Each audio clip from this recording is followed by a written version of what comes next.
Bismillah. Assalamualaikum warahmatullahi wabarakatuh. Innalhamdulillah nahmaduhu wa nasta'inuhu wa nastaghfiruh wa na'udzubillahi min syururi anfusina wa sayyiati a'malina may yahdihillahu fala mudhillalah wa may yudlilhu fala hadiyalah. Asyhadu an la ilaha illallah wahdahu la syarikalah wa asyhadu anna Muhammadan abduhu wa rasuluhu la nabiyya ba'dahu amma ba'd. Fa inna asdaqal hadits kitabullah wa khairal hadi hadi Muhammadin sallallahu alaihi wasallam. Syarrul umuri muhdatsatuha wa kullu muhdatsatin bid'ah wa kullu bid'atin dhalalah wa kullu dhalalatin finnar. Ayuhal ikhwah dinallahu ajmain. Alhamdulillah segala puji hanya milik Allah Subhanahu wa taala yang masih memberikan kepada kita nikmat sampai hari ini, sampai detik ini, sehingga Allah Subhanahu wa taala perkenankan kita kembali berjumpa, bersua dalam masjid ini untuk mengkaji sirah Nabi kita Muhammad sallallahu alaihi wasallam. Salat dan salam senantiasa teriringkan kepada beliau Nabi kita Muhammad sallallahu alaihi wasallam, kepada keluarga, sahabat, dan tidak lupa kita sebagai umatnya sampai kiamat kelak. Ya, pada pertemuan yang pertama kita sudah bahas tentang muqaddimah, bagaimana urgensi pentingnya kita mempelajari sirah Nabi sallallahu alaihi wasallam. Karena mempelajari sirah Nabi sallallahu alaihi wasallam termasuk salah satu kewajiban yang nanti kita akan ditanya ya oleh malaikat munkar dan nakir di alam barzah, di alam kubur. Kita akan ditanya tentang man nabiyuka, siapa nabimu. Maka untuk menjawab pertanyaan ini butuh konsekuensi. Konsekuensinya kita mengenal beliau dengan cara apa? Dengan cara belajar sirahnya, sirah Nabi kita Muhammad sallallahu alaihi wasallam. Sehingga kita mengenal, mengetahui beliau sallallahu alaihi wasallam. Dan juga menjalankan konsekuensinya, menjalankan perintahnya, menjauhi larangannya, ya, dengan cara menjalani sunnah-sunnah beliau sallallahu alaihi wasallam. Baik, pada pertemuan kedua ini kita akan membahas ya tentang Nabi kita Muhammad sallallahu alaihi wasallam dari nasab beliau, ya, dari nasab beliau, kabilah beliau, dan juga permasalahan-permasalahan yang berkaitan sebelum beliau diutus menjadi rasul. Jadi dalam pembahasan sirah kita ini, pembahasan sirah nabawiyah kita ini, saya akan menjadi 3 poin, 3 bagian. Bagian pertama tentang perjalanan Nabi SAW sebelum diutus. Poin yang kedua, perjalanan Nabi SAW ketika di Mekah. Poin yang ketiga, perjalanan Nabi SAW ketika di Madinah sampai beliau SAW wafat. Adapun poin yang pertama, perjalanan beliau SAW dari menjelang lahir, kemudian setelah itu lahir dan seterusnya. Ini kita akan bahas menjadi 21 permasalahan. 21 permasalahan. Kita memohon taufik kepada Allah Subhanahu wa taala. Ya, semoga Allah memberikan pada kita ilmu yang bermanfaat dan mengamalkan ilmu yang telah kita dapatkan. Permasalahan pertama dari poin yang pertama ini adalah berkaitan tentang nasab beliau sallallahu alaihi wasallam. Nasab beliau yang mulia, beliau sallallahu alaihi wasallam adalah semulia-mulianya makhluk Allah Subhanahu wa taala yang Allah ciptakan dari hambanya. Sebaik-baik rasul, penutup para nabi dan rasul. Beliau namanya adalah Muhammad. Nama bapaknya adalah Abdullah. Kalau kita membaca beberapa kitab sirah, maka kita akan dapatkan silsilah nasab beliau sallallahu alaihi wasallam sampai Adnan. Adnan itu termasuk dari zuriyah Ismail, keturunan Nabi Ismail alaihissalam. Dan Nabi Ismail alaihissalam adalah keturunan Nabi Ibrahim alaihissalam. Adapun silsilah Nabi sallallahu alaihi wasallam dari bapak beliau sampai Adnan, ini disebutkan secara ittifaq, secara konsensus sepakat ulama sirah. Beliau adalah Muhammad bin Abdullah bin Abdul Muttalib bin Hashim bin Abdi Manaf bin Qusay bin Kilab. Kalau kita ngafalin silsilah nasab Nabi yang dasar sampai sini dulu deh, sampai Kilab, kakek Nabi yang kelima, Muhammad bin Abdullah bin Abdul Muttalib. Ini pelajaran anak TK sampai Abdul Muttalib, sampai kakeknya Nabi yang pertama. Kemudian di atasnya Abdul Muttalib bin Hashim, kakeknya Nabi yang kedua namanya Hashim. Kakek Nabi yang ketiga namanya Abdul Manaf. Jadi Muhammad bin Abdullah bin Abdul Muttalib bin Hashim bin Abdi Manaf. Di atasnya Abdul Manaf ada Qusay, kakeknya Nabi yang keempat. Di atasnya Qusay ada Kilab, kakeknya Nabi yang kelima. Ya, sudah hafal belum? Muhammad bin Abdullah bin Abdul Muttalib bin Hashim bin Abdi Manaf bin Qusay bin Kilab. Masya Allah. Ini pelajaran anak SD sampai sini. Kalau sampai Abdul Muttalib, ini pelajaran TK Islam ya. Mau tambah lagi, ini tingkatnya sampai SMP. Ya, sampai Fihr bin Malik. Sampai Fihr bin Malik. Tadi sampai Kilab ya. Kilab bin Murrah bin Ka'ab bin Lu'ay bin Ghalib bin Fihr bin Malik. Boleh ditambah bin Nadr bin Kinanah sampai Kinanah. Karena sebagian ulama sirah mengatakan bahwasanya yang dimaksud dengan Quraisy itu adalah Nadr bin Kinanah ini. Yang dimaksud dengan Quraisy, sebagian ulama mengatakan Nadr bin Kinanah ini disebut dengan Quraisy. Ada yang mengatakan enggak, bukan Nadr bin Kinanah, tapi Fihr bin Malik, kakeknya Nabi SAW yang ke-10. Fihr bin Malik. Ya, ini khilaf di kalangan para ulama sejarah. Ya.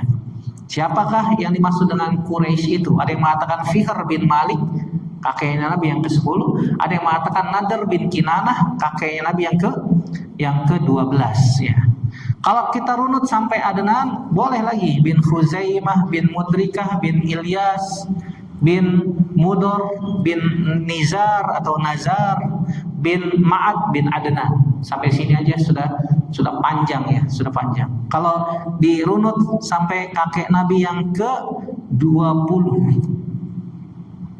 Kalau orang Arab Pak, biasa menghafalkan nasab seperti ini biasa. Kalau mereka ditanya sebutkan nasab antum sampai kakek yang ke-7, mereka bisa di luar kepala.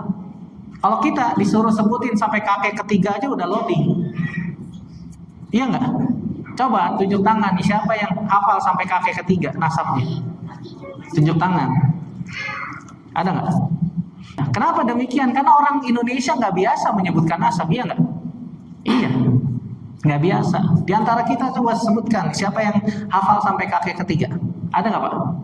Nggak ada. Sampai kakek kedua deh. Ada nggak? Nggak ada. Kakek pertama nggak tahu, kebangetan udah.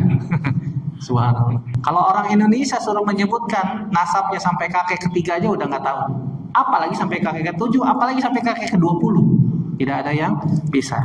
Nah, orang Arab sudah biasa menghafalkan nasab. Jadi terjaga nasab mereka sampai Nabi Ismail, sampai Nabi Ibrahim pun tercatat nasabnya Nabi Shallallahu Alaihi Wasallam. Bahkan di antara mereka, orang Arab itu ada yang terkenal dengan ahli nasab unta.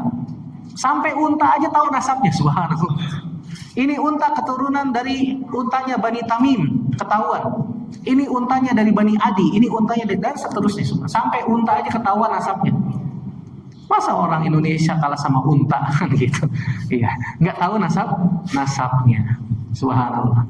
Ini nasabnya Nabi SAW. Ternyata setelah dirunut sampai Nabi Ismail, dan Nabi Ismail adalah keturunan Nabi Ibrahim alaihissalam. Dan Nabi Ibrahim alaihissalam adalah Abul Anbiya, bapaknya para nabi. Ya. Dan Nabi Ibrahim alaihissalam itu punya anak 2. Anak yang pertamanya namanya Ismail, dari istri yang kedua namanya Hajar. Dan Nabi Ibrahim alaihissalam baru punya anak Ismail ketika usia 80 tahun. Istrinya mandul, istri yang pertamanya, yaitu Sarah. Ya. Sarah itu mandul. Nabi Ibrahim senantiasa berdoa, Rabbi habli minas sholihin, ya Allah anugerahkanlah aku anak yang soleh. Rabbi habli minas soleh. Nggak putus asa minta keturunan kepada Allah Subhanahu Wa Taala. Sampai akhirnya Hajar pun memiliki budak. Sarah memiliki budak namanya Hajar, hadiah dari Raja Mesir waktu itu. Kemudian Sarah pun ya kasihan kepada suaminya. Wahai suamiku, mau punya keturunan, ya nikahinlah budak saya. Itu Hajar. Akhirnya dihadiahkan untuk suaminya. Masya Allah, indah nggak Pak? Istriku menikahkanku, Masya Allah. Ya, indah ya. Tapi ini Nabi. Kalau kita mau seperti itu, kita jadi seperti Nabi juga, subhanallah. Seperti Nabi Ibrahim alaihissalam. Baru diberikan keturunan oleh Allah Subhanahu Wa Taala Nabi Ismail. Waktu itu Nabi Ibrahim umurnya 80 tahun. 80 tahun. Dan Nabi SAW, Nabi Ibrahim alaihissalam, Nabi Ibrahim alaihissalam baru diberikan keturunan anak yang kedua dari istri yang pertama, yaitu dari Sarah. Ketika Nabi Ibrahim alaihissalam berumur 96 tahun. Kok bisa Ustaz? Sarah kan mandul, iya. Sarah mandul dan sudah tua renta. Bayangin Pak. Ada nggak nenek-nenek bisa hamil? Zaman sekarang saya belum dapat beritanya nenek-nenek umur 96 tahun hamil. Kok bisa Ustaz? Bisa, ini kekuasaan Allah Subhanahu Wa Taala. Atajabina min amrillah. Wahai Sarah, ketika diberikan kabar gembira ini oleh malaikat, apakah engkau heran terhadap apa yang Allah Subhanahu Wa Taala kuasakan? Allah Maha mampu atas segala sesuatu. Jadi perbedaan antara Nabi Ismail dengan Nabi Ishak itu sekitar 16 tahun. Dan para ulama sepakat Nabi Ismail lebih tua daripada Nabi Ishak alaihi wassalatu wassalam. Dan para ulama sepakat yang akan disembelih oleh Nabi Ibrahim alaihissalam ketika itu adalah Nabi Ismail, bukan Nabi Ishak. Kenapa demikian? Karena orang Yahudi Pak mengklaim yang mau disembelih sama Nabi Ibrahim alaihissalam itu Nabi Ishak. Mereka bawain dalil. Kenapa kok mereka mengklaim seperti itu? Karena mereka menganggap bahwasanya Ishak itu lebih mulia daripada Ismail. Kenapa begitu? Karena mereka keturunan Ishak. Perhatikan, para nabi semuanya keturunan dari Nabi Ishak alaihissalam. Nabi Ishak punya anak namanya Yakub alaihissalam. Nabi Yakub punya istri 4, punya anak 12. Di antara anaknya ada yang bernama Yusuf alaihissalam. Dari keturunan Nabi Ishak alaihissalam banyak yang menjadi nabi sampai terakhir adalah Nabi Isa alaihissalam. Itu keturunannya Nabi Ishak semua, yang dikenal dengan Bani Israel. Israel itu nama lain dari Nabi Yakub alaihissalam. Jadi kalau ditanya Israel itu siapa? Nabi Yakub alaihissalam. Itu nama lainnya adalah Israel. Jadi kalau disebut Bani Israel adalah keturunannya Israel, keturunannya Nabi Yakub alaihissalam. Paham ya? Nah, dari keturunan Nabi Ismail alaihissalam tidak ada yang jadi nabi, nggak ada, kecuali Nabi Muhammad sallallahu alaihi wasallam. Makanya mereka orang Yahudi menunggu-nunggu nabi terakhir itu dari keturunannya Nabi Ishak alaihissalam. Ternyata nabi terakhir itu keturunan Nabi Ismail alaihissalam. Mereka nggak mau terima. Mereka nggak mau beriman. Karena mereka menganggap nabi terakhir itu keturunan Nabi Ishak, bukan Nabi Ismail. Akhirnya mereka nggak mau beriman kepada Nabi SAW. Di Madinah itu banyak orang Yahudi. Nanti kita akan sebutkan sirah Nabi SAW ketika di Madinah. Ya. Di antara penduduk asli Madinah itu orang Yahudi. Dan terdiri dari 3 suku. Dari 3 suku. Ada Bani Qainuqa, ada Bani Nadir, dan yang ketiga ada Bani Quraidah. Kata Nabi SAW, kalau di antara 12 dari mereka masuk Islam, pasti semuanya Yahudi masuk Islam. Tapi ternyata mertuanya sendiri aja nggak masuk Islam. Nabi punya istri namanya Sofia. Sofia itu satu-satunya istri Nabi keturunan dari Bani Israel, orang Yahudi. Bapaknya namanya Huyai bin Akhtab. Siapa dia? Pendeta Yahudi. Pendeta Yahudi. Dan Huyai bin Akhtab punya saudara kandung, pendeta juga. Kata Huyai bin Akhtab, wahai saudaraku, saya bersaksi ini menantu saya ini benar-benar seorang nabi. Karena tercantum di dalam Taurat. ciri-ciri nabi terakhir dari ujung rambut sampai ujung kaki ada dalam kitab Taurat, ada. Dan mereka tahu. Makanya Allah mengatakan ya'rifunahu kama ya'rifuna abna'ahum. Mereka orang Yahudi itu tahu nabi terakhir itu seperti mereka mengenal anak-anak mereka sendiri. Siapa bapak-bapak yang tidak kenal anaknya sendiri? Kemana aja kan gitu. Sampai anaknya sendiri nggak kenal. Ciri fisiknya ya, ciri fisiknya. Ciri fisik nabi terakhir tersebut tertera, tercantum jelas di dalam Taurat. Dari ujung rambut sampai ujung kaki. Rambutnya bergelombang, tidak keriting, tidak lurus. Dahinya, jidatnya lebar. Alisnya seperti busur panah, hampir nyambung. Matanya yang hitam sangat hitam, yang putih sangat putih. Yang hidungnya mancung, putih, pipinya putih, janggutnya lebat, dadanya bidang, perutnya seperti batu yang bertumpuk, tidak terlalu tinggi, tidak terlalu pendek, kulitnya putih, tapi bukan seperti putih albino, enggak, putih bersih. Iya. Dari ujung rambut sampai ujung kaki, mereka tahu ciri-ciri fisik Nabi SAW. Ternyata sudah ada di depan mata, nggak mau beriman. Apa kata Huyai bin Akhtab? Demi Allah, wahai saudaraku, ini menantu saya ini seorang Nabi nih. Nabi terakhir yang kita tunggu-tunggu. Apakah engkau akan beriman? Kata Huyai bin Akhtab, mertuanya Nabi nih, sallallahu alaihi wasallam. Kata saudaranya Huyai bin Akhtab apa? Demi Allah saya nggak mau beriman. Sombong banget kan begitu. Itu tanda kesombongan. Orang yang sombong itu artinya batarul haq wa ghamtun nas. Itu sombong kata Nabi SAW. Al-kibru batarul haqqi wa ghamtun nas. Sombong itu hakikatnya menolak kebenaran dan merendahkan manusia, itu sombong. Dan orang ini sombong, benar sombong. Apa kata Huyai bin Akhtab? Padahal kebenaran sudah di depan mata, menantunya sendiri Nabi. Apa kata Huyai bin Akhtab? Demi Allah saya juga nggak mau beriman. Ini menantunya sendiri, subhanallah. Kebenaran sudah di depan mata tapi tidak mau beriman. Gara-gara apa? Hasad. Penyakit hasad itu penyakit kronis, penyakit bawaan iblis. Yang pertama kali hasad itu iblis. Ketika disuruh oleh Allah Subhanahu wa taala untuk sujud kepada Nabi Adam, enggak mau. Hasad. Apa alasannya? Ana khairun minhu. Ya. Khalaqtani min narin wa khalaqtahu min tin. Aku lebih baik daripada dia. Ngapain aku sujud sama dia? Engkau ciptakan aku dari api, sedangkan engkau ciptakan dia dari tanah. Hasad. Makanya kaum muslimin gak boleh hasad. Karena ini penyakit bawaan iblis. Dan turun-temurun diwariskan ke Yahudi. Ya, kaum muslimin gak boleh hasad. Adapun ibunya Nabi SAW, namanya siapa? Aminah. Tadi nasabnya udah hafal ya, sampai kakek kelima aja deh. Gak usah sampai kakek ke-20. Coba kita ulang. Muhammad bin Abdullah bin Abdul Muttalib bin Abdi Manaf, ya, bin Hashim, maaf.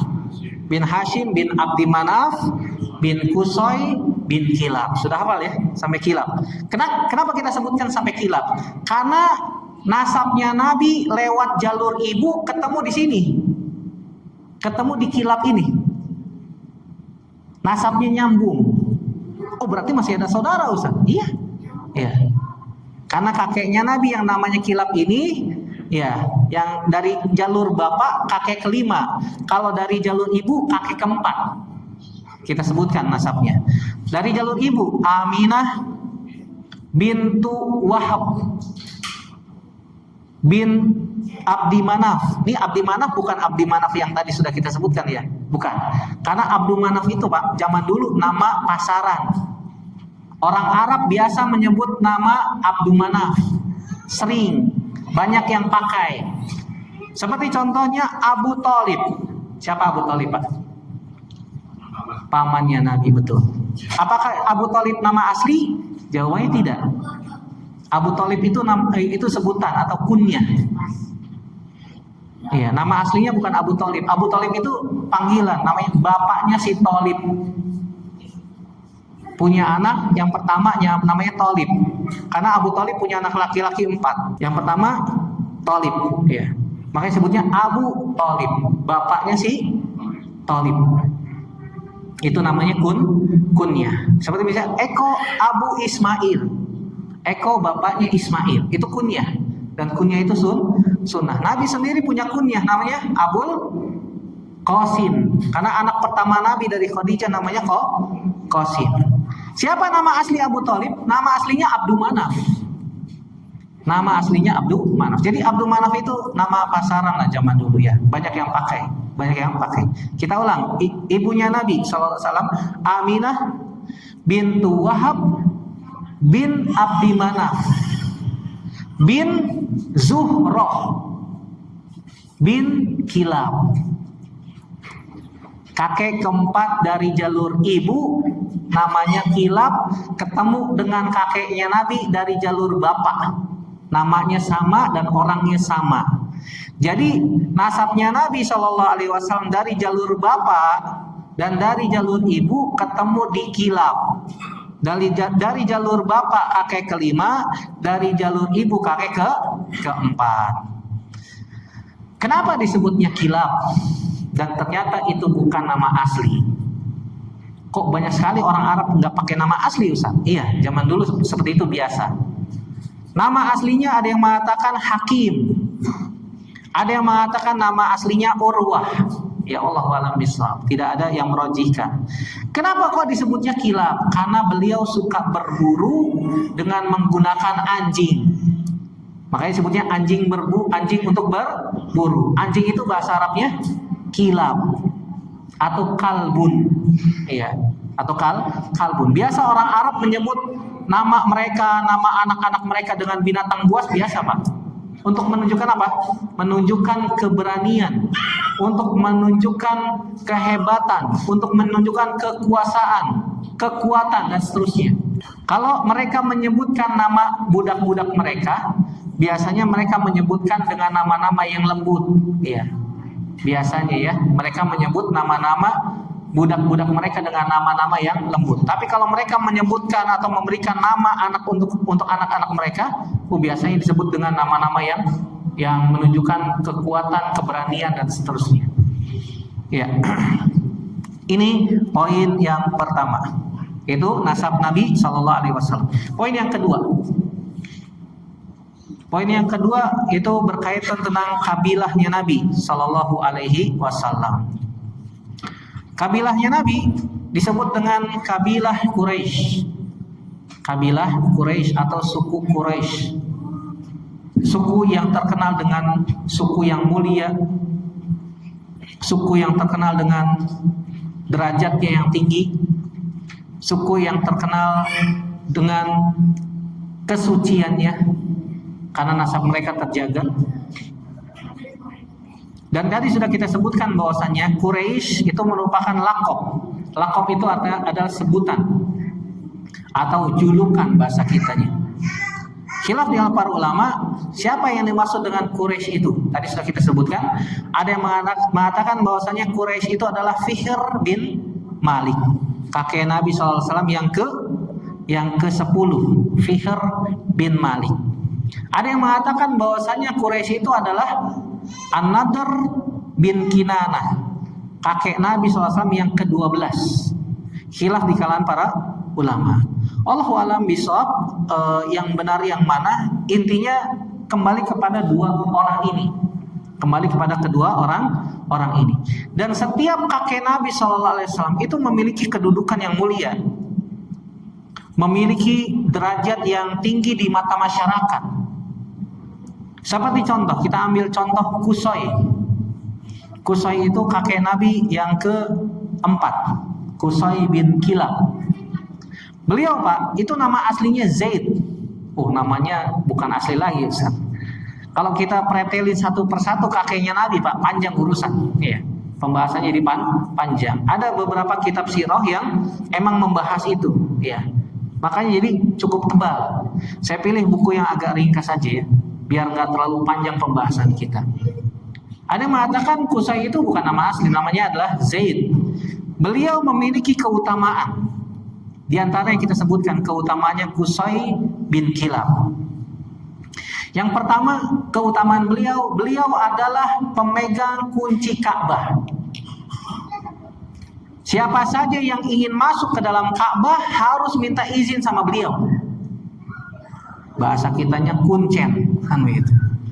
keturunan dari Qusay bin Kilab semuanya pemegang kunci Ka'bah sampai sekarang. Sampai sekarang. Jadi kalau misalnya kita ditanya siapa pemegang kunci Ka'bah, ini keturunannya Qusay bin Kilab. Ya, keturunan Qusay bin. Dan Nabi termasuk keturunannya. Ya, Nabi termasuk keturunannya. Ini keutamaan mazaya atau keistimewaan Qusay bin Kilab. Jadi siapa saja yang mau masuk ke dalam Ka'bah harus minta izin sama beliau.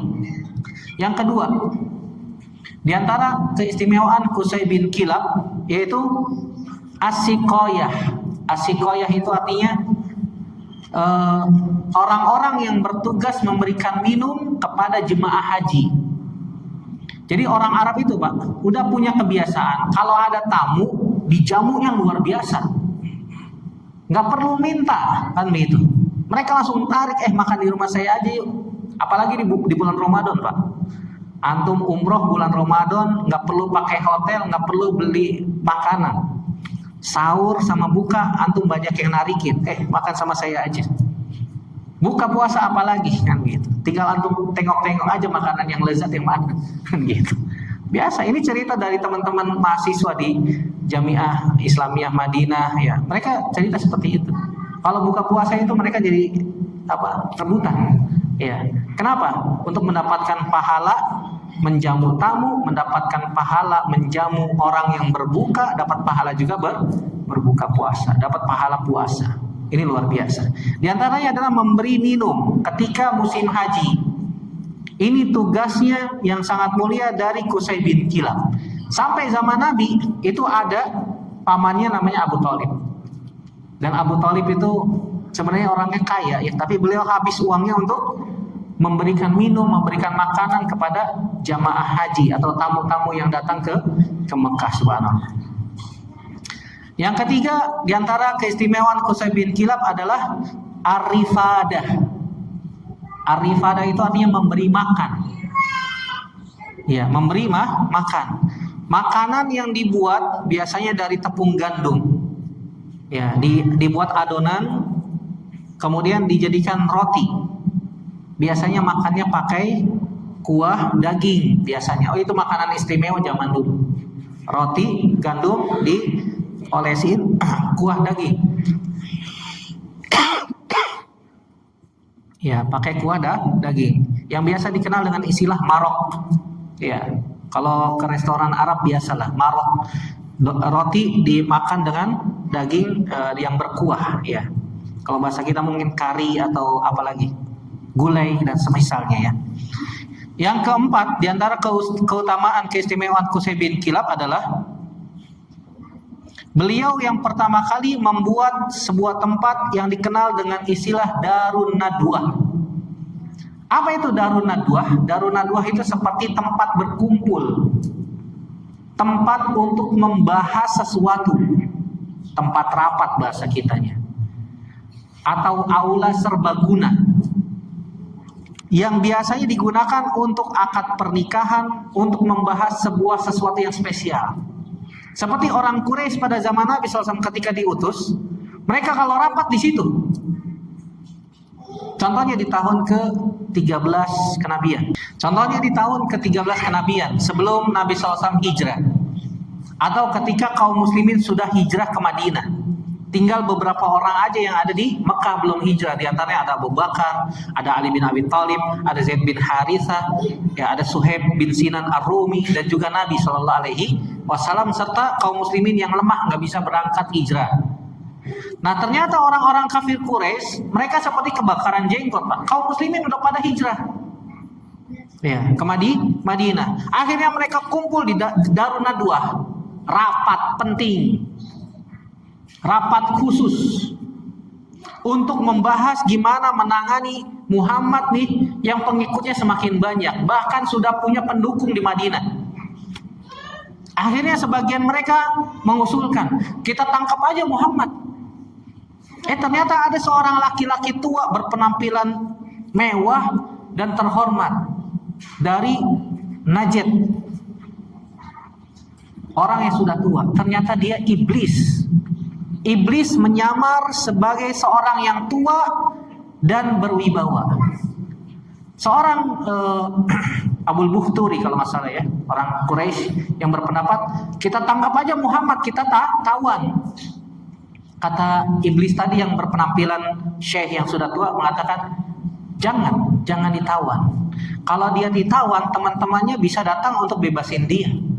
Cari pendapat yang lain. Kata siapa? Dari iblis tersebut yang menyamar sebagai orang tua dari Najd. Dan dia minta izin untuk ikut rapat, subhanallah. Padahal dia nggak dikenal di situ. Tapi dia minta izin, akhirnya diizinkan sama Abu Jahal. Ya, Abu Jahal, Amr bin Hisham. Akhirnya ada yang berpendapat yang lain. Ya udah kalau begitu kita boikot lagi kan begitu. Percuma diboikot juga ya. Nanti dia akan lepas setelah perjanjian habis dan dia akan memberitahu kepada sahabat-sahabatnya untuk menyerang kita nantinya. Kita bisa berbahaya. Ini orang berbahaya, kata syekh yang sudah tua tadi. Lisannya itu sungguh manis katanya, bisa mempengaruhi orang dan seterusnya, dirayu-rayu supaya intinya iblis itu menginginkan agar Nabi SAW dibunuh. Akhirnya Abu Jahal pun angkat tangan. Kalau saya punya pendapat, yang pendapat ini mungkin tidak akan terfikirkan oleh kalian semuanya. Apa usulannya Abu Jahal? Abu Jahal mengusulkan kita kumpulkan anak-anak muda dari setiap kabilah, dari setiap suku. Kita berikan kepada mereka pedang yang terhunus. Kalau Muhammad keluar dari rumahnya, tusuk bareng-bareng. Sehingga darah Muhammad terpisah di setiap kabilah. Dan sukunya Muhammad, itu Bani Hashim maksudnya. Bani Hashim gak bisa nuntut balas, gak bisa minta kisos. Kenapa? Karena yang membunuh dari banyak suku. Sama saja suku dari Bani Hashim kalau minta ganti rugi berupa kisos sama aja ngajakin perang dan mereka nggak bakalan menang. Akhirnya mereka pasti akan minta diat. Luar biasa ini pemikiran jahatnya Abu Jahal. Kalau mereka minta diat ganti rugi 100 ekor unta, kita bayar, selesai. Kata siapa? Abu Jahal. Apa kata iblis tadi? Haza rajul. Ini pendapat yang paling bagus ini. Ini pendapat yang paling bagus. Kata siapa? Iblis. Akhirnya dijalankan. Dan mereka rapatnya di Darun Nadwa. Darun Nadwa ini yang pertama kali buat siapa? Qusay bin Kilab. Tujuannya untuk apa? Tempat rapat. Tempat rapat orang-orang Quraisy lah. Kalau ada yang sesuatu yang genting, rapat di situ. Dan mereka biasa menggunakan tempat ini untuk akad pernikahan dan seterusnya. Ini keistimewaan Qusay bin Kilab. Di antara keistimewaan yang lain, yang kelima, Qusay bin Kilab ini yang pegang panji perang kalau perang. Zaman dulu Pak, orang Arab itu kalau perang biasanya mereka menggunakan panji atau bendera. Bendera perang, bendera perang. Ya, kalau misalnya bendera itu sudah jatuh, tandanya pasukan itu kalah. Pasukan itu tandanya kalah kalau benderanya sudah jatuh. Berarti pemegang benderanya sudah tewas, sudah kalah. Biasanya megang bendera itu adalah pemimpinnya biasanya. Zaman dulu seperti itu. Peraturan perangnya secara tidak tertulis seperti itu. Nah, pemegang panji perang adalah Qusay bin Kilab kalau ada peperangan. Dan yang keenam, wa kana kariman wafiral aqli sahiba kalimatin nafizatin fi qaumi. Dan Qusay bin Kilab adalah seorang yang pandai berbicara, retorikanya bagus, dan orangnya mulia. Ini dilihat dari kabilahnya Nabi Muhammad sallallahu alaihi wasallam. Kemudian poin yang ketiga. Poin yang ketiga terkait dengan keluarganya Nabi sallallahu alaihi wasallam.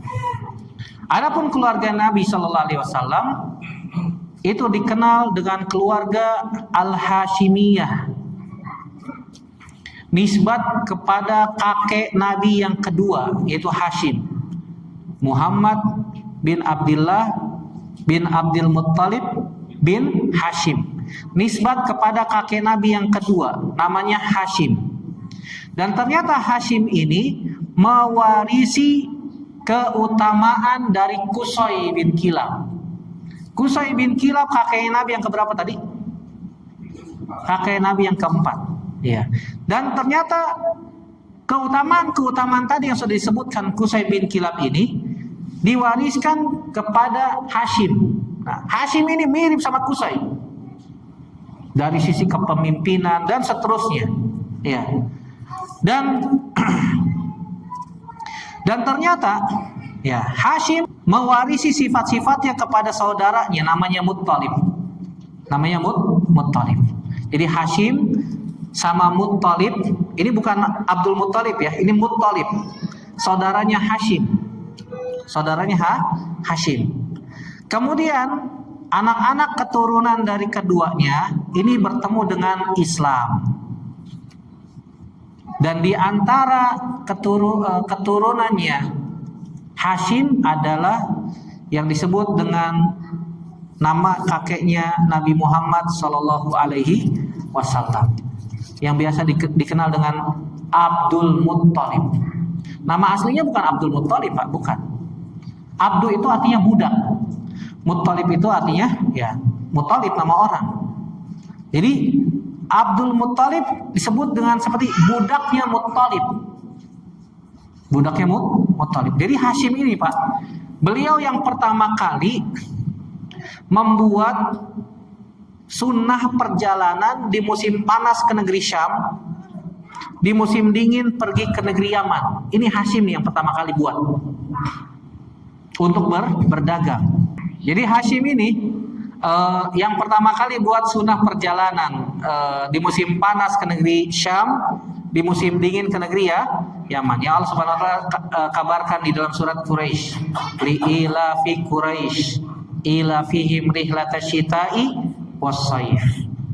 Kebiasaan orang-orang Quraisy, ila fihim rihlatasyita'i. Di antara kebiasaan mereka adalah rihlah di musim syita. Syita itu musim dingin. Musim dingin ke negeri Yaman. Was-sayf, sayf itu musim panas ke negeri Syam. Negeri Syam itu ada di utaranya Mekah. Yaman itu ada di selatannya Mekah. Jadi orang Quraisy, orang Arab itu mereka kalau dagang ya musim panas ke negeri ke negeri Syam, itu pasti lewat Madinah, pasti. Karena di utaranya Mekah itu ada Madinah, kemudian baru negeri Syam. Negeri Syam itu adalah wilayah yang sangat luas. Di dalamnya ada Palestina, di dalamnya ada Yordan, di dalamnya ada Suriah, di dalamnya ada apa lagi, Pak? Libanon, ya. Itu semuanya adalah Syam zaman dulu, ya.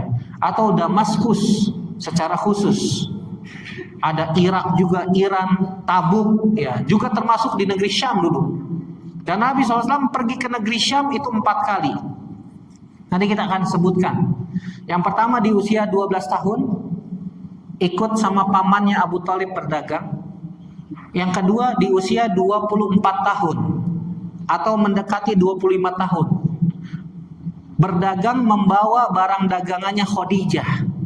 Yang ketiga di usia 50 tahun, ketika peristiwa Isra Mi'raj.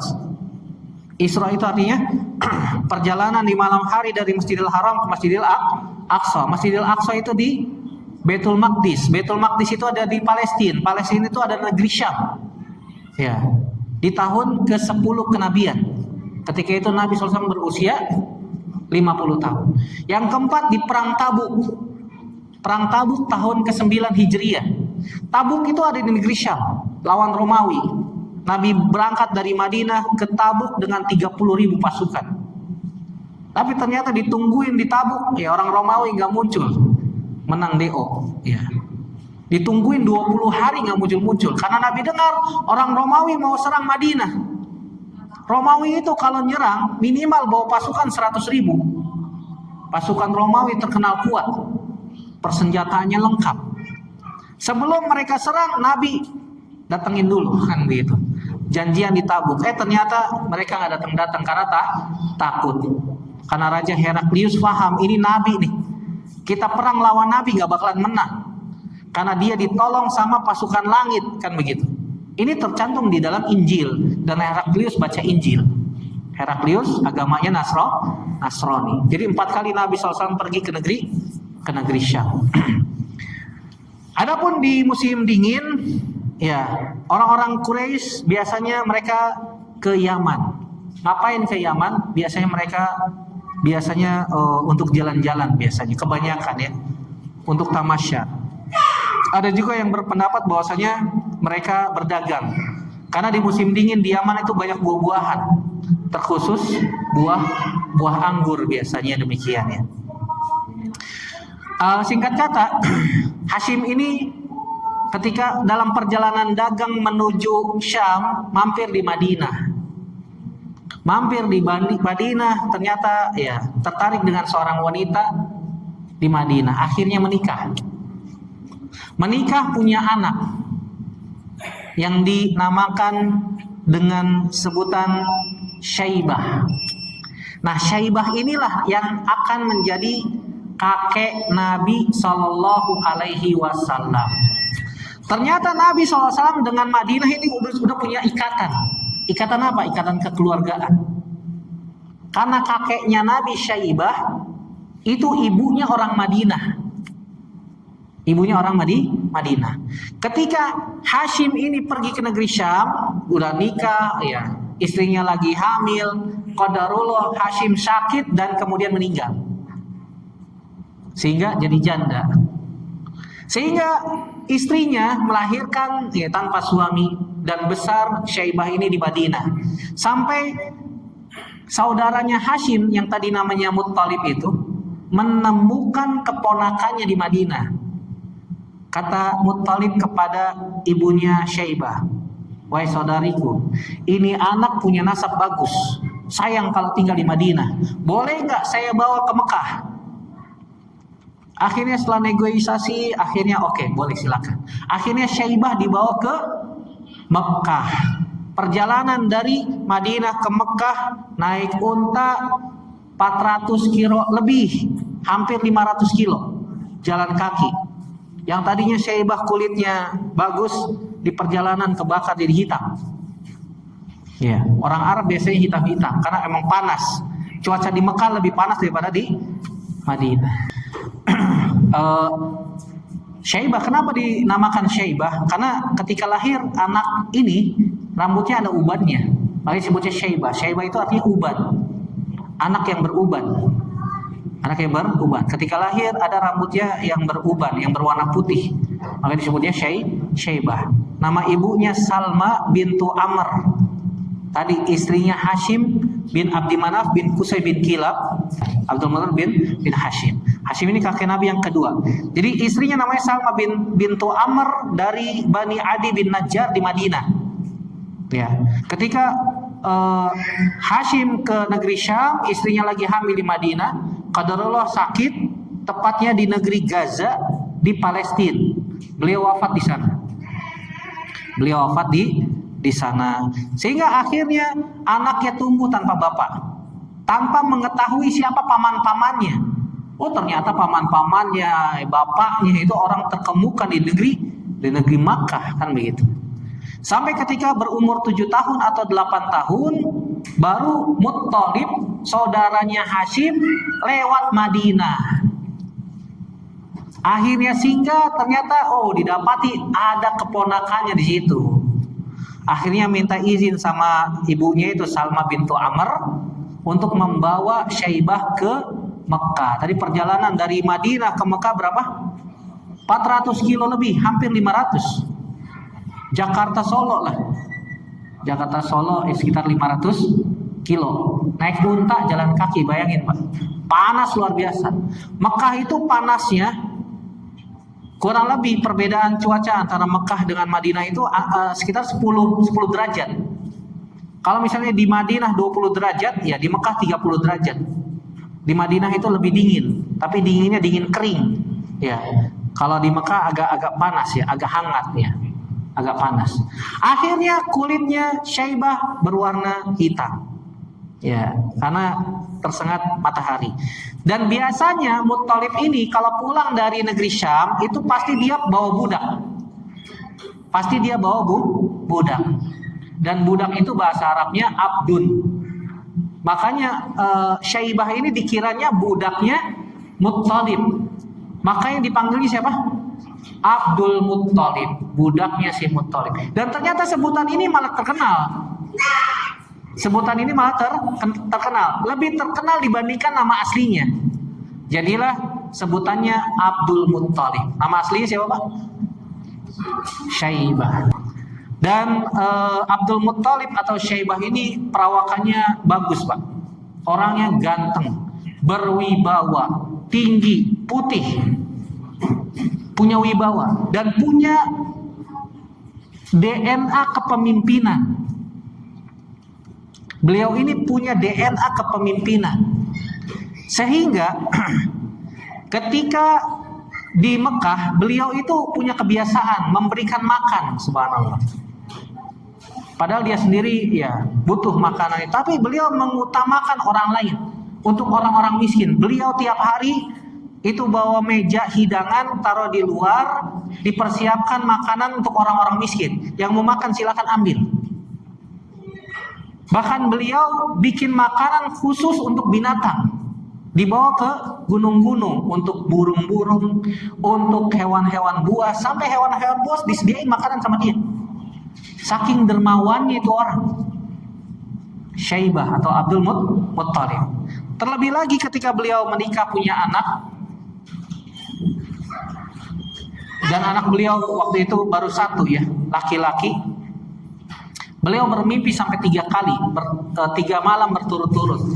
Didatangi oleh seseorang kemudian mengatakan, ya Abdul Muttalib, ihfir at-tayyib, wahai Abdul Muttalib, galilah sesuatu yang baik.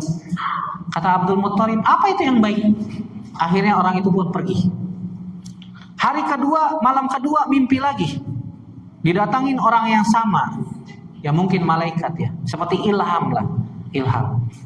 Akhirnya orang itu mengatakan, ya Abdul Muttalib, ihfiri Zamzam, galilah Zamzam. Jadi Pak, Zamzam itu sudah 500 tahun terkubur.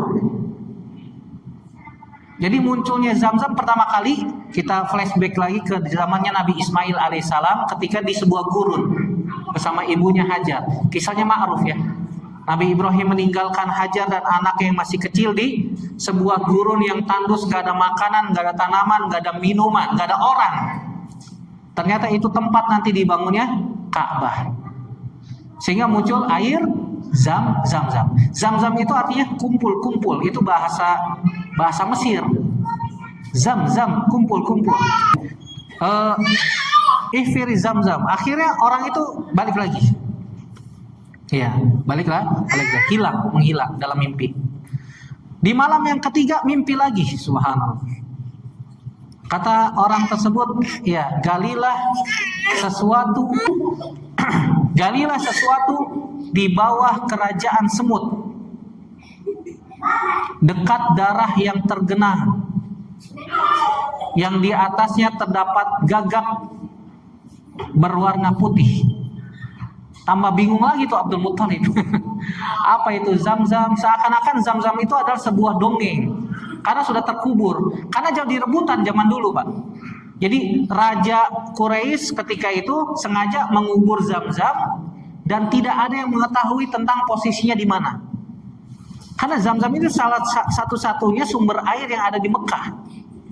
Tapi jadi rebutan. Akhirnya dikubur sama Raja Mekah, nggak ada yang tahu tempatnya di mana. Sampai 500 tahun, sampai di zamannya Abdul Muttalib. Allah berikan ilham untuk ditemukan kembali ini Zamzam. Allah mempersiapkan Abdul Muttalib sebagai pemimpin Mekah, sehingga mempersiapkan Nabi untuk jadi pemimpin, karena kakeknya adalah seorang pemimpin. Akhirnya Abdul Muttalib tambah bingung lagi. Gali di sebuah kerajaan semut, dekat genangan darah, dan di atasnya ada burung gagak berwarna putih. Tambah bingung lagi, gagak mana ada yang putih? Gagak rata-rata warna hitam. Akhirnya dia bengong di dekat Ka'bah. Dekat Ka'bah itu ada sebuah batu yang biasa digunakan untuk menyembelih ya menyembelih hewan untuk disembahkan kepada berhala. Akhirnya dia termenung di situ. Ada orang bawa sembelihan.